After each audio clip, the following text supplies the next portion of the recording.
Thank you. Good morning. The October 28, 2021 Veterans Cemeteries Committee meeting will come to order.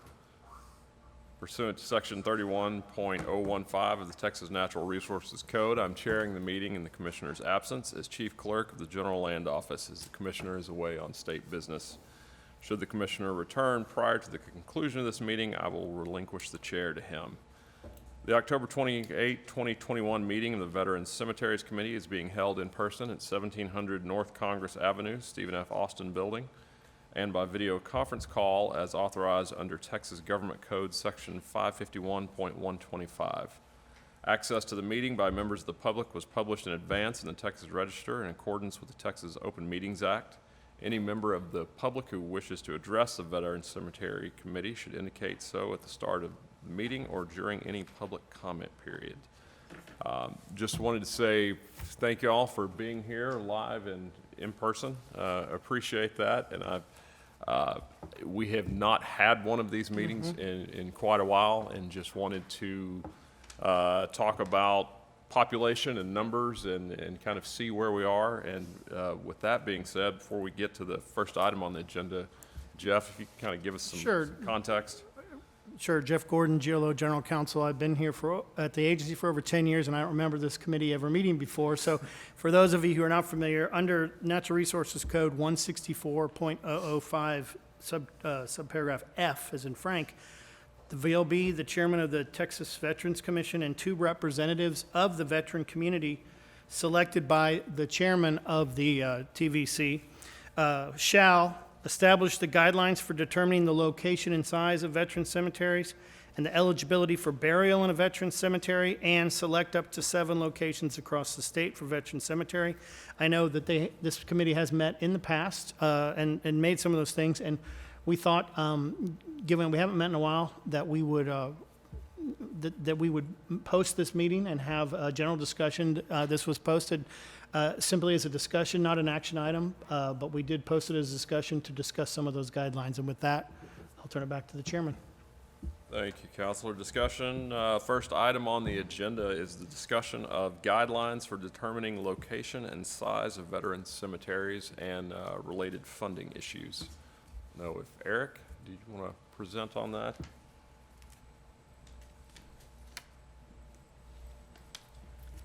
Good morning, Mr. Chair, Madam Chair, members of the committee. My name is Eric Brown, Deputy Director of Texas State Veterans Cemeteries Program.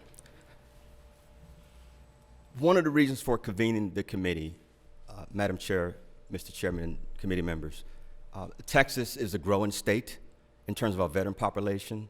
It's a growing state in terms of just the standard population of Texans. And so with that, we have a number of folks around the state who have sought interest in establishing cemeteries in various locations. What I want to talk about is the population density around the state, which is the criteria that VA uses. Part of the criteria they use is population data, but they also use data associated with proximity of cemeteries to their national cemeteries.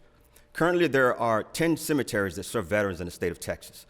There are 6 national cemeteries, and there are 4 state cemeteries. Typically, we say there are 4 national cemeteries or 4 state cemeteries, but VA has 2 cemeteries. One is a very small cemetery in San Antonio. It's closed to cremations only, and another cemetery in Kerrville, Texas, that's completely closed. So we're talking 10 total cemeteries in the state of Texas. With the population, just based on my recollection and my history of being at the program, I can tell you that some of the greatest concentration of veterans are in the East Texas region. We have upwards of probably 100,000 veterans over in East Texas between Tyler, Longview. VA, they look at things from a more holistic global perspective.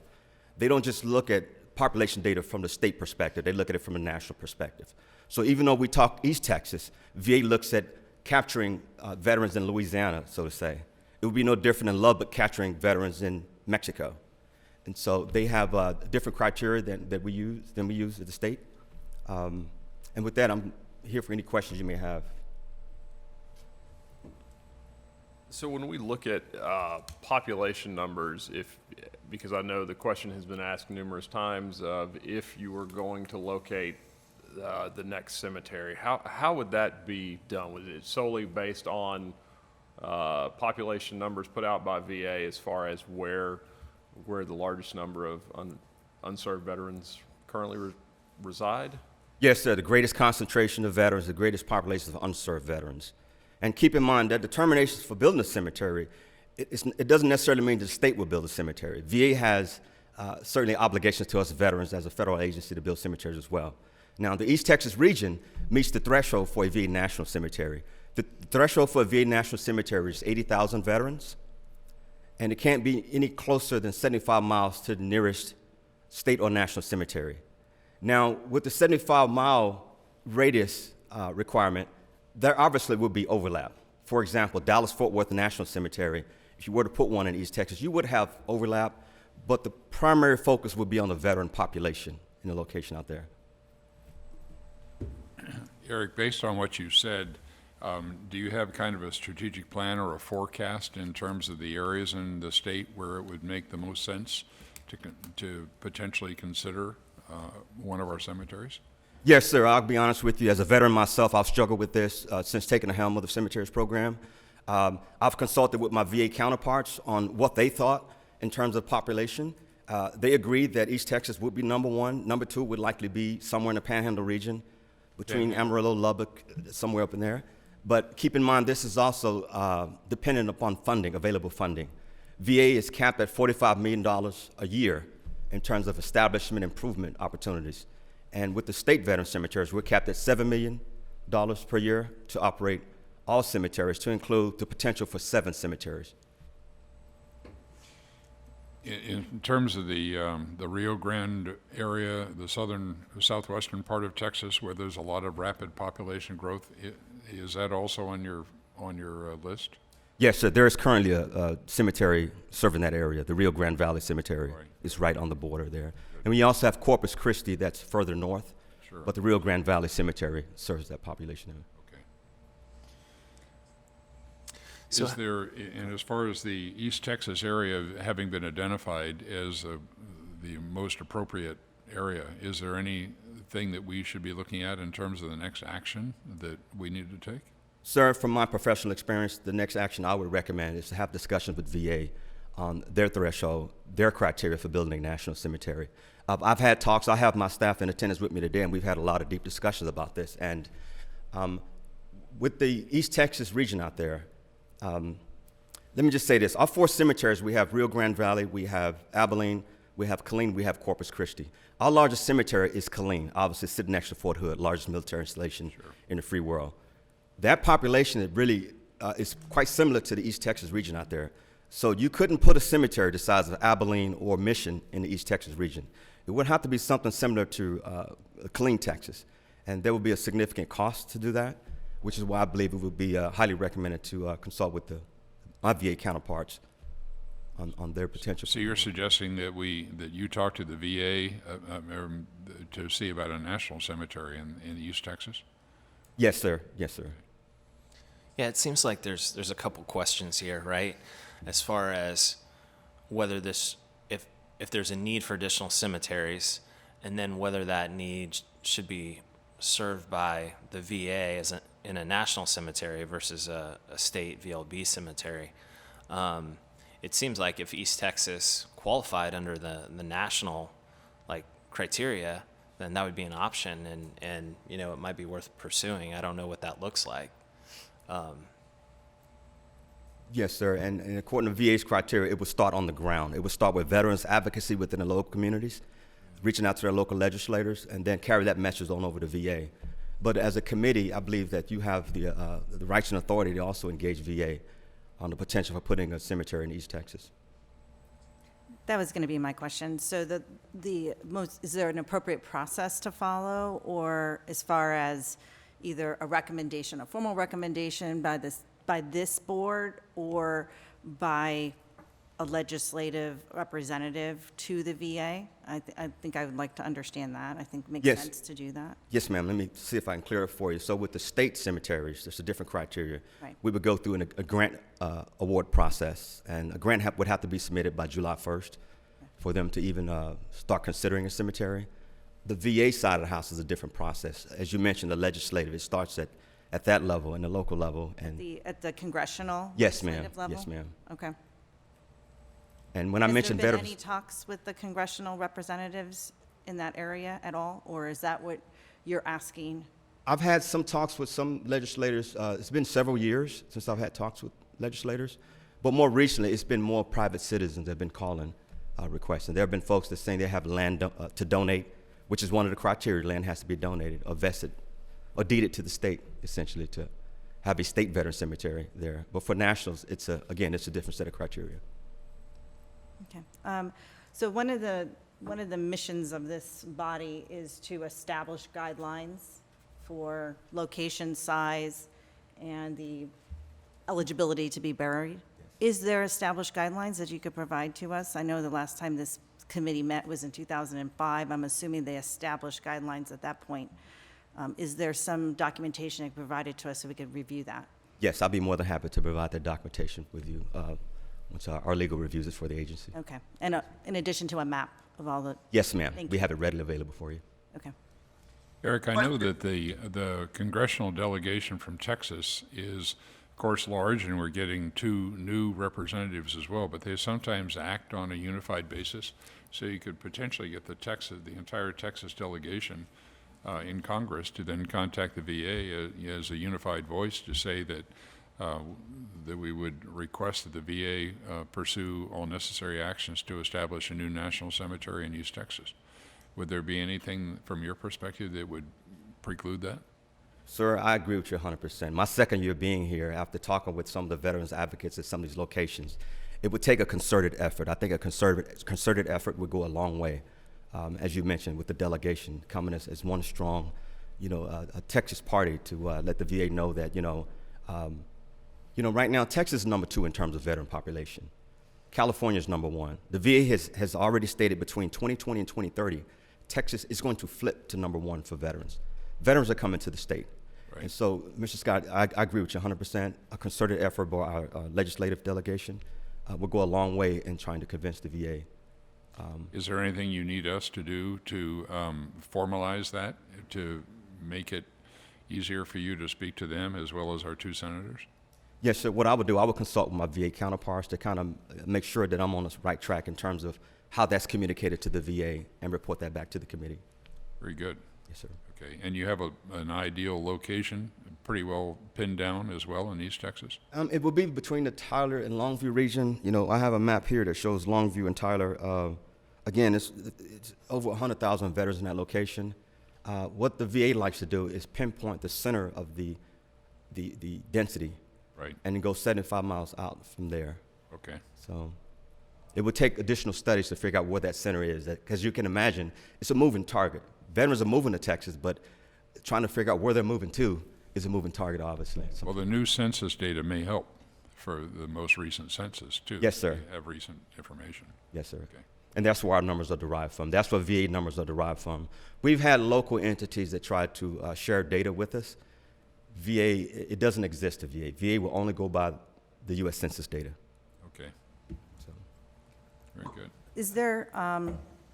Is there benefit in looking at a 2-prong approach, both with looking at the East Texas location and going through the VA to make it a national cemetery? And then you also mentioned the Lubbock area as the second area that's of need, looking at that for a potential state location. Is that an option here? Because I'd like to see the numbers of that Lubbock area compared to our eligibility requirements. Ma'am, the option is there, but keep in mind there's costs associated with operating the cemeteries. And I can tell you right now, since I've been at the helm, those costs have increased. We're capped at $70 million a year to operate all 4 of our cemeteries. And it's a good problem to have, and what I'm about to say, the cemeteries have done a great job of serving our veterans, okay? A great job, but it costs to maintain those cemeteries, because when you maintain them well, VA provides the funding to help support some of the costs for that. So you're saying there's no funding to open another state cemetery even if we wanted to? I wouldn't say there's no funding. I would say we would have to look closely at the funding to forecast out, because I believe by the year 2029 or 2030, we will reach the cap of $7 million. Is the cap, is that like state imposed, or is that VLB State. imposed, or? Okay. That's actually statutory. We are capped. We cannot spend more than $7 million. on all the cemeteries combined. And in fact, two things. I noticed Mr. Barber's raising his hand, and he's may had some questions. And then also want to remind Mr. Martin, our Chief Investment Officer, is on the call, and he can answer any questions about finances as well. Thank you, Jeff. This is probably a good point for me to get involved in the conversation. And I'll be the bad guy here. So, couple of points. The $7 million that you referred to,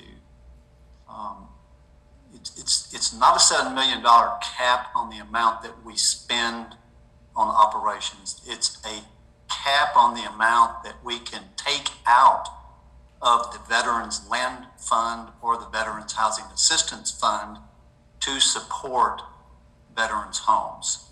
So let's back up and let me give you a little background. If you're going to shift the conversation from a discussion about a national cemetery to a state cemetery, the model's completely different. On a national cemetery, the VA pays for the construction and they also pay for the operations.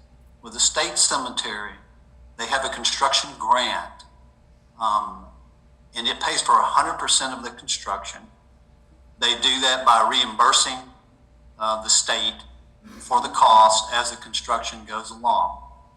But in exchange for paying 100% of that construction, they require that the state agree to maintain and operate the cemetery and all the costs associated with the operations in perpetuity. So you can define perpetuity however you want to, 100 years, 200 years. You're telling them when you take that grant that you will pay for the operations of that cemetery from that day forward. Now, that's where the VA comes out on top. It's a trade-off for them. But the reality is that these operations lose money. Every one of these cemeteries loses money. The reason for that is twofold. Number one, right now the cost to operate these cemeteries per cemetery on average, it costs about $2.2 million per year. But the revenue that's received from the VA in the form of burial reimbursement is only about $900,000. So every one of these cemeteries on average is losing about $1.34 million per year. And that's where the $7 million comes into effect. So the land program is effectively subsidizing the cemetery program to the tune of right now about $5.4 million per year across all four of these cemeteries. Another way to think of it that makes it a little easier to understand is that on average, it costs us $3,400 for each burial. But we only receive reimbursement from the VA of about $810. So we're losing on every burial $2,600. So if you agree to do this, you're making a commitment from now until perpetuity to lose money right now of $1.3 million a year. And of course, that's going to increase every year. $1.3 million per cemetery, and that's going to increase every year. The other part that contributes to that loss is the fact that we are not charging a fee for spousal burials in the cemeteries. And my understanding is that percentage of burials that are spousal burials is now up to 35% of the total. So there is no VA reimbursement for spousal burials. So that is part of the subsidy issue. The $7 million that is being mentioned, if you just take the four existing cemeteries and the current cost structure and inflate that at 4% a year, 4% a year, we will hit that $7 million cap in between 6 and 7 years from now. So if you did decide to do something with a state cemetery, part of your decision is going to have to be: do we want to increase the amount of money that these programs lose every year, and fund that loss out of the veterans loan programs that are currently operated by the VLB? And if the decision is made to do that, you would have to have the legislature amend that statute to increase that cap also. So I've been talking a long time. I'll stop there and see if you have any questions. And hang on, Rusty, if you may, for a moment, I've just been notified, I believe Senator Perry is on the line and would like to address the board. Just promoted Senator Perry to panelist. It'll take just a moment for him to come through. Looks like he's coming through now. Senator Perry, you're in the meeting. Feel free to turn on your camera and your audio. Hey guys, I don't see y'all. Do y'all see me and hear me? Yes, sir. Yes, sir. Yes, sir. Hey, appreciate the work on this and the conversation, and it probably started in my office. And I appreciate the questions regarding the Lubbock area. I have two questions. I have a question and I have I guess, kind of an agenda item for you guys to think about moving forward. First of all, I do understand very much that $7 million takes away from nursing home and critical care.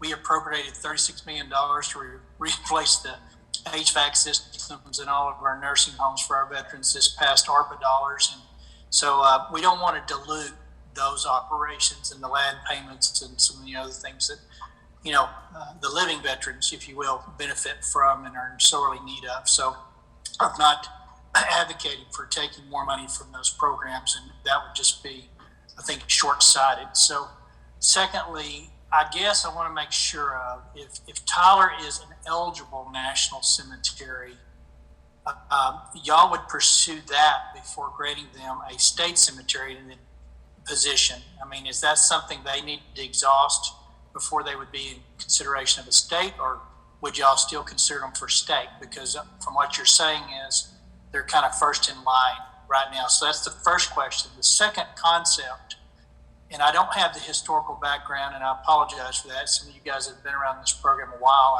I'm assuming that what I have been told, and I have not researched it, that the state at one time thought there would be 7 veteran cemeteries, and that $7 million was kind of where that number evolved from or came from. And what's happened since that, and maybe that's not correct information, but what I would suggest to you is I believe it was mentioned earlier that by the year 2030 that the full $7 million will be utilized to cover the existing 4. What I would give some thought to, and it's not something that I control nor I can answer, I think you guys need to study it from this aspect. I don't think the state ever envisioned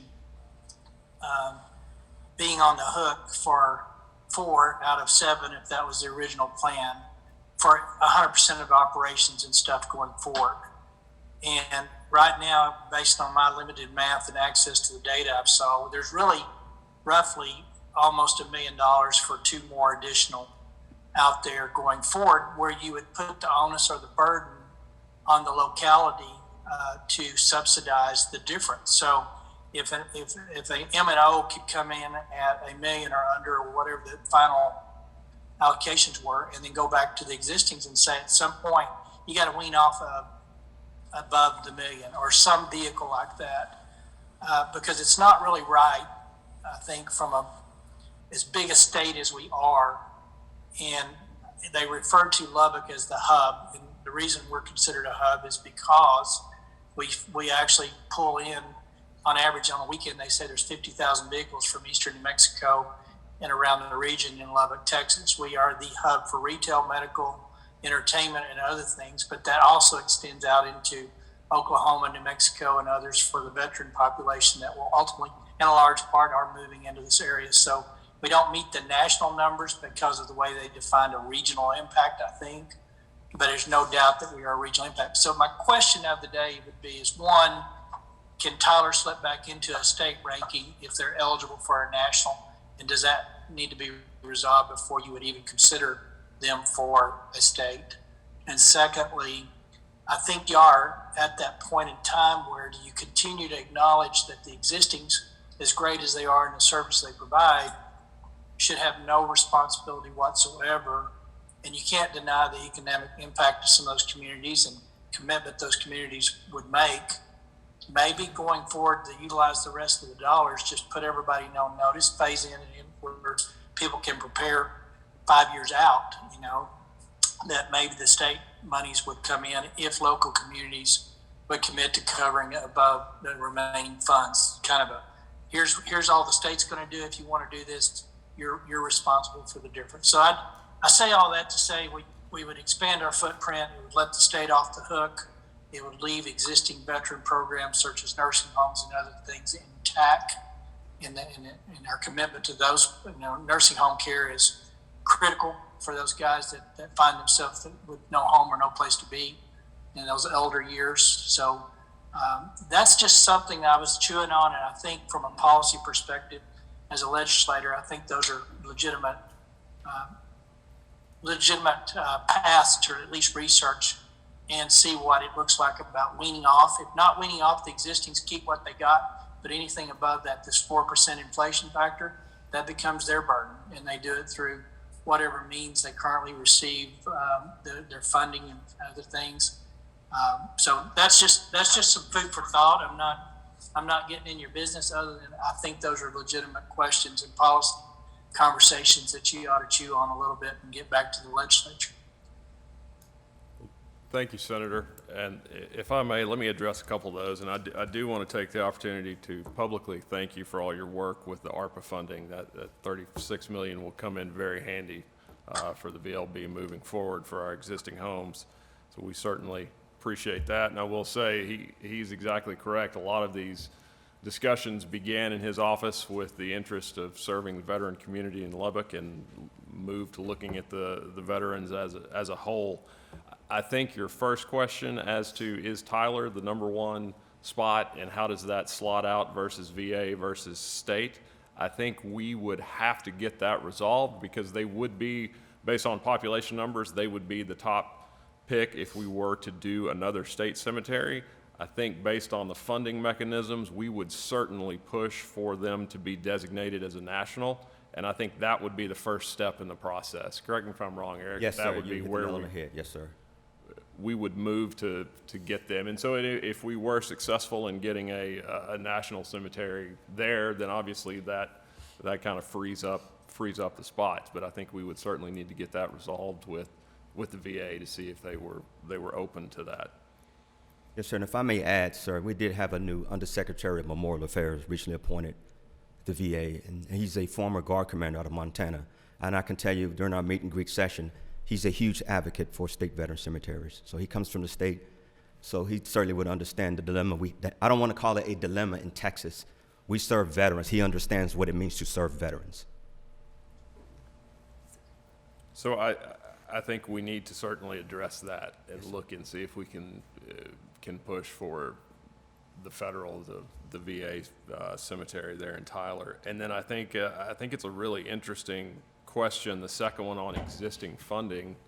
If we look at the the cemeteries, if we were to, because I think what Senator Perry is advocating for, a perfect example of what Mission and Corpus, we've moved into agreements where those communities have taken over the cemeteries, so to say.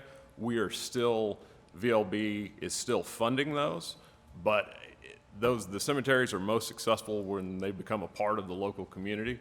And so if it would be VLB could look at that about capping existing costs, say, we will fund you $1 million a year to handle M&O, and then the locals will have to come out of their existing operations to cover the rest. And that would certainly free it up under the $7 million cap. It would just be the land board would have to, VLB would have to take action to move into that.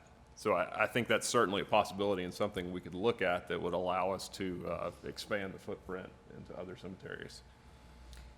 So maybe Rusty can answer this, but so there is no method of finance for state cemeteries right now other than the federal fund reimbursement for burials from VA. Is that correct? Correct. These are solely funded out of the land loan. The VLB really solely funds these. Under construction, we get a reimbursement for construction, but M&O is funded by the VLB except for the burial reimbursement piece. Okay. Is Yeah. there a reason for that? I mean, is there a reason why the legislature didn't provide funding for running state cemeteries directly, rather than having to get reimbursed out of a fund that is intended for something else? Ma'am, based on, If I could, Mr. Chairman, if I could answer that question, and it ties in with a question that Senator Perry alluded to earlier, which is, where did the $7 million come from? The fact is that when this program was originally proposed, I believe it was proposed actually to the Texas Veterans Commission initially, who supported the idea, but obviously didn't have any funding, and approached the legislature about funding for it, and the legislature was not interested in using GR dollars to fund that. So that's when the VLB got involved. It landed on the VLB doorstep, and the people that were working on that deal at the time, the way the $7 million came about was someone had done a study that indicated that the state of Texas would probably be able to support 7 state cemeteries with its population. And they just pulled out of thin air $1 million per cemetery per year to operate 7 cemeteries. So that's where the $7 million came from. There was never any science associated with that. That was purely art. So there is no, as you said, there is no source of financing other than the ability for the VLB, at the VLB's discretion, to use what's considered excess money in either the Veterans Land Program or the Veterans Housing Assistance Program, which are loan programs. That's the only source available to supplement the gap between what's received from the VA per burial and what we actually spend on operating them. And I don't know if anyone has ever lobbied the VA about that dollar amount, $807. You tell me, where did that come from? What does that represent? I can't answer that. Certainly seems like it would be worthwhile to have a discussion with them about whether or not that's a number that's set in stone or can be increased also. And can I interject there to be clear? Is that reimbursement rate a federal reimbursement rate, even if you're a state cemetery, or is that the Veteran Land Board's number on the state level? The reimbursement for grave, is that a federally established dollar, regardless of whether you're state or national, or is that purely a state VA agency's number? that is federal established, sir. Okay, that's what I thought. So we could lobby our federals for an additional reimbursement to compensate for inflation. And correct me if I'm wrong, I believe the $7 million came into being in the 90s. Is that true? That's correct. And so I'd say that it didn't have any magic, but it served us pretty well, really, if you think about it. That the overruns, I guess, on these, if you look back in history, probably were way under the million when things done. I looked at some of those M&O operations. Some of them are really, from my perspective, if locals would participate, those numbers could be lower. But I just appreciate so much letting me have a moment with you. When it's our veterans, there's obviously a commitment. There's a sense of pride that we try to take care of our veterans. That it don't matter what state you're in. I think everybody has a heart for them. We're at a crux where I think that you could justify another cemetery, especially in this region of the state. And I'm open to helping with you guys on what that might look like. But I do think it's fair for the state to say, we can do X, and if there's a commitment of the above going forward, obviously we've got the donated land grant provision already in statute. And normally that by location, Lubbock has fairly cheap real estate. You know, I went out and saw I think it's, don't hold me to it, 300 acres maybe that's already been dedicated to this purpose if they were to get it. It's farm property. So it's not taking prime real estate out of a community that, you know, you're paying $100 a foot for in some places. So it's a good place to put something like that. But I would welcome anything any questions you may have from our perspective as a legislature, what I could do to help. And I get the fact that it's coming from existing programs and we don't need to encroach on those anymore, especially as our veteran population's aging. You know, they're going to need a place for health care. And fortunately, I think our nursing care system is pretty much top shelf, second to nobody's is what I'm told from veterans communities in Texas. So we don't want to diminish that. But whatever I can do to help in this conversation, please be in touch with my office. And Rob Callan will probably be our contact there. Our Catherine Thigpen is kind of over some of that stuff too. So either one of those or just me directly. Mark knows how to find me pretty regularly. So I appreciate what you do. Thank you for letting me speak. Thank you, Senator. We appreciate it, and we will certainly follow up. Again, I didn't want Mr. Barber to be left out. He had been waving his hand some, and I feel bad, but I just wanted to remind you, Mr. Chairman. Yes, sir. Mr. Barber, please. Yeah, Madam Chairwoman, Mr. Chair, thank you. Couple questions. I'd like to know where I start from as far as, and this question's for Eric. And I have no metric whatsoever how many acres you're looking for, how many acres we would need. I have no metric as to how much it would cost to build a cemetery. And obviously I'm not going to hold you to anything. I just need a range to where we're starting from. And the next question is also, has anybody looked or thought about a public-private partnership to push this, initiative forward? I mean, if we're coming up short, I can almost guarantee the state of Texas will come and answer the call to serve their veterans in the greatest honor that we can do.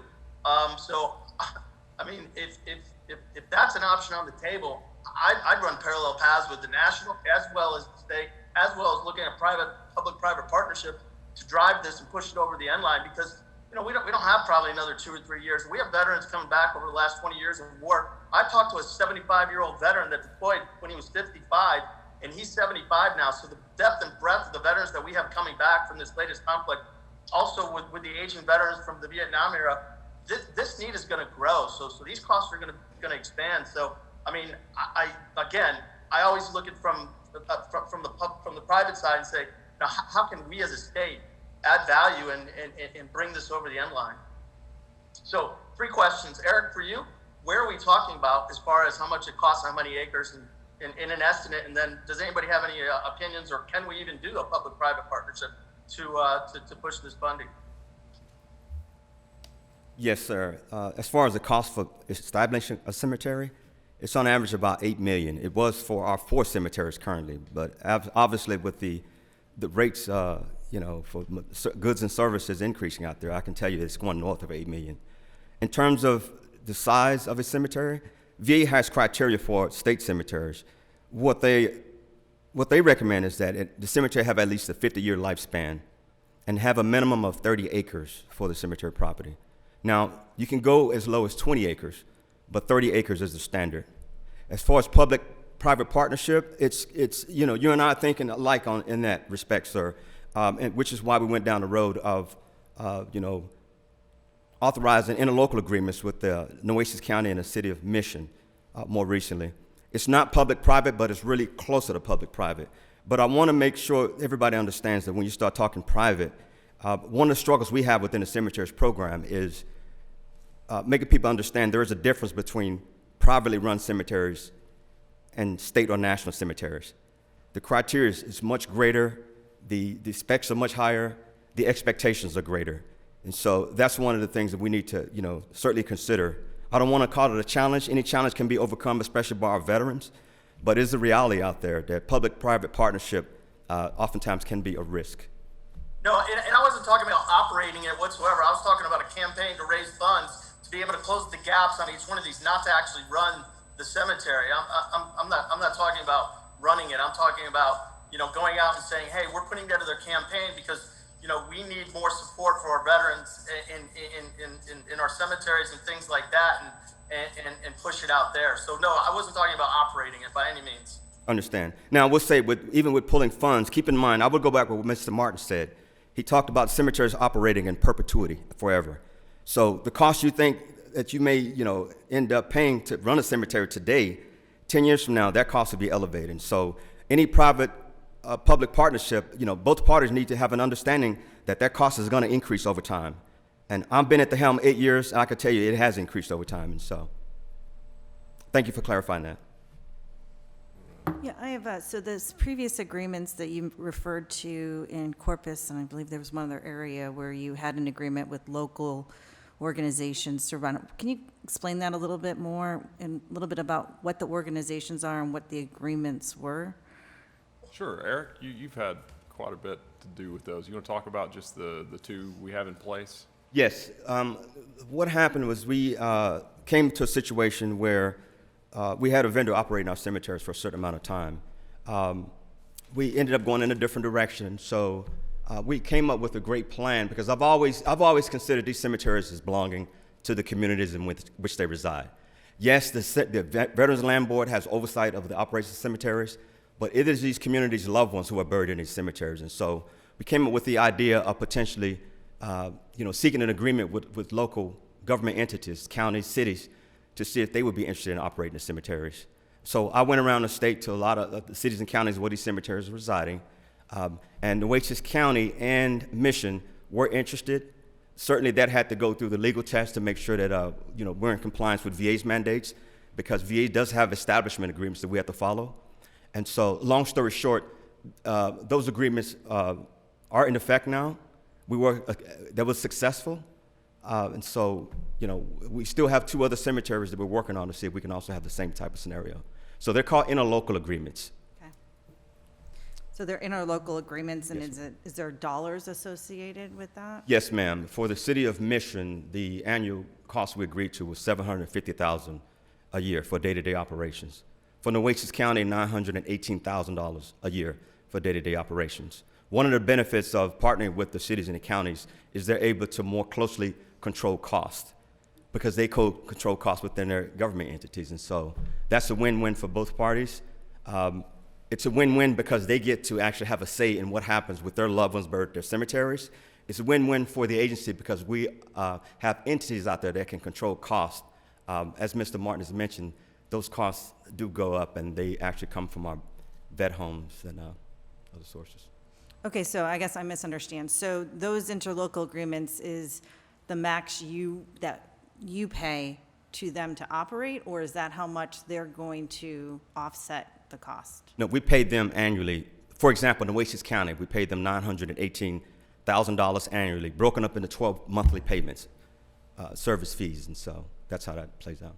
Okay, so it's not necessarily not making it less expensive for the state. It's just the state physically not doing it, another entity doing it. Correct. We were hoping that with some of these, like Eric was alluding to, say if you have the county that already has staff, maintenance, other things out there taking care of things in the county, that they could use some of that to take care of the cemetery, and that would help lower costs. But VLB is still funding 100% of the cost. I'm going to ask you a specific question. You may not know the answer. Maybe Rusty does. Do they track exactly how much of those costs, those O&M costs, are related to unreimbursed burial costs versus day-to-day operations costs? Is there a breakout? And I'm asking for a reason. There is a breakout, and I can provide that to you. I don't have it right now. About, like, is it most of the costs that we pay, or state pays, is that more about day-to-day operations, or is there a good portion that's unreimbursed burial costs? Now, with the agreements, one thing I failed to mention, even though $918,000 is what we pay Nueces County to operate the cemeteries, there are caveats to the contract. We've agreed that anything above $1,000 in terms of capital equipment, capital improvements, will be borne by the state. So, so if you can get me that, I appreciate that, because I'm Absolutely. thinking of an idea that I'll run through staff first as an option here to help offset some dollars, but I think that information will be necessary to come up with a proposal. I was just going to caveat on that it also may, if you start thinking about West Texas, which I assume would have less burials in terms of just total numbers, the fixed costs of operating versus, the variable costs based on those burials, how that may take shape. I'll just weigh in briefly here, but I mean, I think that, some people have already said it, but if there's the opportunity to leverage a national cemetery in East Texas, I'm 100% for it, and I think we should pursue that, and I'm happy to help in any way I can. If that takes place, then I think, our next option would be West Texas is what I'm hearing, and we can explore that option. If that doesn't happen in East Texas with the National Cemetery, then we would have to think about that as an option for our next state cemetery. So there could be two different locations that we could pivot to based on what actually takes place with the National Cemetery. I guess I'm also open to the conversation about financing, and I think we're kind of scratching the surface here. But, are there ways to reduce the cost with some sort of local support or cost sharing? Is there a way for the state legislature just to kick in an additional, if we go beyond the $7 million, that they're going to make up that difference? Whether that's a line item in the Veterans Commission budget or whether it's something totally separate. Or having a real conversation about, well, what would this mean if we're, $2 million over or $3 million over when it comes to, Rusty changing our discount for disabled veterans on the discount for our home loans program, right? How many basis points is that? I don't know. But, I'm open to exploring those different options and what it would actually mean for our veterans and how we balance our commitment to, living veterans with those who have passed on. Mr. Chair, I've got a question for Rusty. Yes, sir. Rusty, coming back to you for a second in talking about the finances on this, one of the things that impressed me when I first joined the board was how well coordinated the Veterans Land Board is with the Veterans Home Loan and Land Loan programs, and the proceeds from that to then be able to fund the cost of the veteran cemeteries. And it seemed like it was a pretty well-balanced operation. So given that as a background, but adding to the discussion the fact that we know that the veterans population in Texas is increasing, that it's already large, but it's increasing and will probably continue to increase given the propensity of a lot of good Americans to move to Texas, including a lot of veterans. So we have to kind of look at the downstream on this. And my question really is, and it's not really profit, obviously, but the funds generated by the land program loans and the home loan process, you factor all that in together. And is there an amount that that we would be able to afford, and notwithstanding what the legislature said about $7 million, but where we could approach this from the opposite direction on the fiscal ability, including partnerships with local communities, to be able to afford to support this and forecasting it ahead, and then we can talk to the legislature if we need to about revising that figure. But is there kind of a bottom line number that is feasible for us to consider? Well, that's a simple question with a complex answer. First of all, remember, when you talk about supporting these cemeteries, you're talking about forever. Right. So I can't with any certainty predict what the land and housing program is going to look like 10 years from now, let alone 200 years from now. If loan demand goes down precipitously over time, and you're not generating any new income for the program, then at some point you'll siphon out all of the funds that are available in the program. I can't give you a number I'm not comfortable, I'm a money guy. I'm not comfortable putting any kind of money into money-losing programs. I just don't think that's good business sense. That's not the way I was trained. It doesn't make sense to me. But there are political considerations here. There are other considerations. I'm just reminding you that every year when you're subsidizing these operations, you are as a board making the determination that you have excess money not needed for the purposes of those programs to use to supplement the cemetery programs. If the nursing home programs, the vet homes programs, are currently structured so that they are self-supporting, so we're not siphoning off any money from the loan programs to support the nursing home program. But if that were to change, if something were to change in the future, where that program, for whatever reason, was no longer self-supporting, you would have to fund the subsidy needed to continue to operate those programs from the same source. So I'm just saying that there are a lot of factors that go into determinations about this, and to ask me what number I would be comfortable with, I'm not even comfortable with the numbers that we are experiencing now. I would never add to that, but that's not my decision. So, does that answer your question? It does, thank you. Yeah, and I think I just want to add, from my perspective, I'm not on the finance side. I wouldn't necessarily call that a loss per se. I would call it an investment in veterans. So we look at it from that perspective. Yes, there's no income that matches the expense, but it's a service we need to provide to our veterans, and it has been an investment that's made, and we just have to determine where that money is going to come from going forward.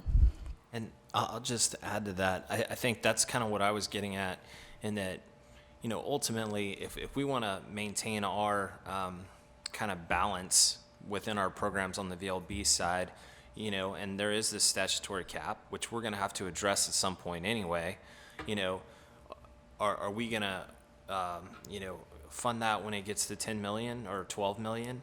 Or is there, something on the Veterans Commission side or through the state legislature in funding up that gap because they recognize the benefit and the need for the state veteran cemeteries, right?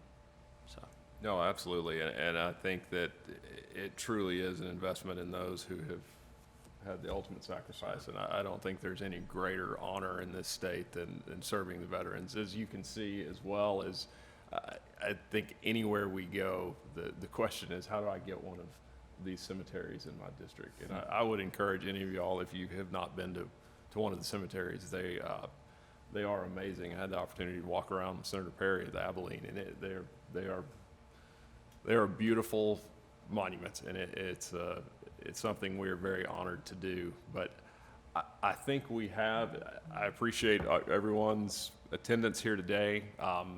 We certainly have a few items moving forward. We will look at the population numbers, start lobbying the VA for the Longview Tyler area, and see what comes of that. And then we can certainly take up the items discussed as well that Senator Perry mentioned, as far as how do we cut costs, cap those at $1 million for existing operations, and then look and see how do we make this financially viable going forward. So again, I appreciate the discussion and think it's certainly a worthwhile one to have.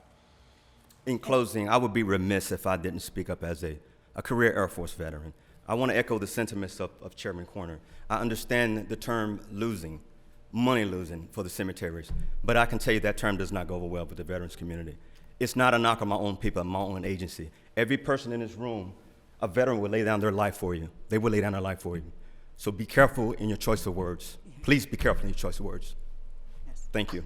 So Eric, when you go forward with those discussions with the VA, please reach out to Tom and our team, because Yes, obviously ma'am. we have a lot of VA connections too. Yes, ma'am. I'm sure we'll be glad to help in any way. Yes, ma'am. Thank you for your dedication and your fine work, Eric. Thank you you, very sir. much. Well, that being a non-voting item and the only item on the agenda, this meeting is hereby adjourned. Thank you, Thank committee. you. Thank you.